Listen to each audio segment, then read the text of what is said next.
Bismillahirrahmanirrahim. Assalamualaikum warahmatullahi wabarakatuh. Innal hamdalillah nahmaduhu wa nasta'inuhu wa nastaghfiruh wa na'udzu billahi min syururi anfusina wa min sayyiati a'malina. May yahdihillahu fala mudhillalah wa may yudlil fala hadiyalah. Asyhadu an la ilaha illallah wahdahu la syarikalah wa asyhadu anna Muhammadan abduhu wa rasuluh. Allahumma salli ala sayyidina Muhammad wa ala ali sayyidina Muhammad. Syukur alhamdulillah kita dapat berjumpa kembali di channel ini.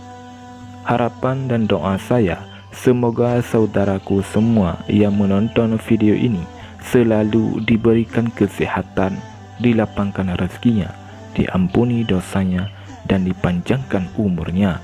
Amin. Amin. Ya Rabbal Alamin.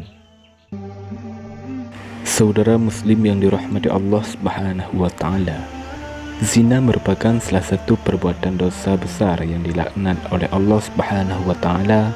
Sebagai seorang muslim, kita wajib tahu hukum mengenai zina, jenis zina dalam agama Islam serta dampak bagi orang yang melakukannya. Allah Subhanahu wa Ta'ala berfirman, "Dan janganlah kamu mendekati zina, sesungguhnya zina itu suatu perbuatan yang keji dan suatu jalan yang buruk." Quran Surah Al-Isra ayat 32. Dari ayat ini menjelaskan bahwa larangan berzina, walaupun sekilas hanya terlihat larangan mendekatinya saja, justru disinilah letak kehebatan bahasa Al-Quran.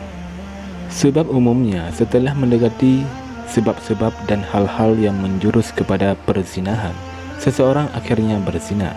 Oleh karena itu, kita wajib menjauhi sebab-sebab atau hal-hal yang menjurus tersebut.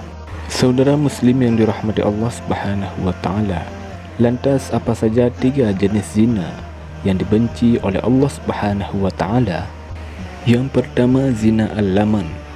Zina al-laman merupakan zina yang umumnya dilakukan dengan menggunakan panca indera. Hal ini sesuai dengan sabda Rasulullah SAW. Telah diterapkan bagi anak-anak Adam yang pasti terkena. Kedua mata zinanya adalah melihat, kedua telinga zinanya adalah mendengar, lisan zinanya adalah berkata-kata, tangan zinanya adalah menyentuh, kaki zinanya adalah berjalan, hati zinanya adalah keinginan hasrat dan yang membenarkan, dan mendustakannya adalah kemaluan. Hadis riwayat Muslim. Adapun zina al-laman antara lain, ketika seseorang memandang lawan jenisnya dengan perasaan senang, itu dinamakan zina mata ain. Zina hati kolbi, ketika memikirkan atau menghayalkan lawan jenis dengan perasaan senang dan bahagia. Saat seseorang membicarakan lawan jenis yang diikuti dengan perasaan senang, itu dinamakan zina ucapan lisan. Zina tangan yadin, ketika dengan sengaja memegang bagian tubuh lawan jenis diikuti dengan perasaan senang dan bahagia terhadapnya. Yang kedua, zina muhsan. Zina muhsan adalah sebenarnya zina yang diperbuat oleh orang yang bukan muhrim dengan melibatkan alat kelamin. Zina muhsan yang dilakukan orang yang telah menikah, memiliki suami atau istri, atau selingkuh. Yang ketiga, zina ghairu muhsan. Zina ghairu muhsan merupakan zina yang dilakukan oleh mereka yang belum menikah atau tidak terikat pernikahan dengan siapapun. Baik zina muhsan maupun ghairu muhsan tidak hanya terjadi antar lawan jenis, namun juga bisa terjadi pada sesama jenis. Saudara muslim yang dirahmati Allah Subhanahu wa Ta'ala, perbuatan zina adalah perbuatan yang diharamkan dan termasuk dalam golongan dosa besar menurut Islam. Allah Subhanahu wa Ta'ala berfirman, "Dan orang-orang yang tidak menyembah Tuhan yang lain beserta Allah dan tidak membunuh jiwa yang diharamkan Allah membunuhnya kecuali dengan alasan yang benar, dan tidak berzina, barang siapa yang melakukan yang demikian itu, niscaya dia mendapat pembalasan dosanya, yakni akan dilipat gandakan azab untuknya pada hari kiamat, dan dia akan kekal dalam azab itu dalam keadaan terhina, Quran Surah Al-Furqan ayat 68-69. Hukuman bagi para pelaku zina adalah dengan rajam atau dilempari batu sampai mati pada pelaku yang belum menikah. Hukuman diganti dengan hukuman cambuk sebanyak 100 kali serta diasingkan selama 1 tahun.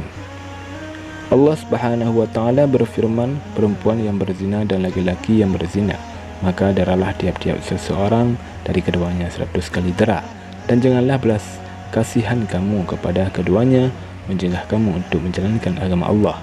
Jika kamu beriman kepada Allah dan hari akhirat, dan hendaklah pelaksanaan hukuman mereka disaksikan oleh sekumpulan dari orang-orang yang beriman. Quran Surah An-Nur ayat 2.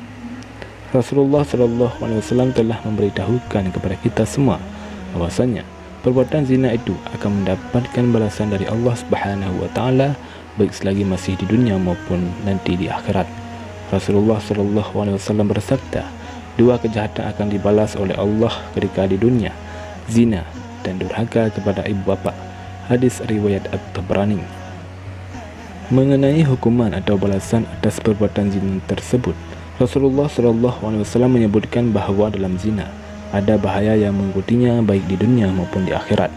Di dunia, cahaya akan hilang dari wajah orang yang berbuat zina, umurnya akan semakin pendek serta kekal dalam kemiskinan, memendekkan umur.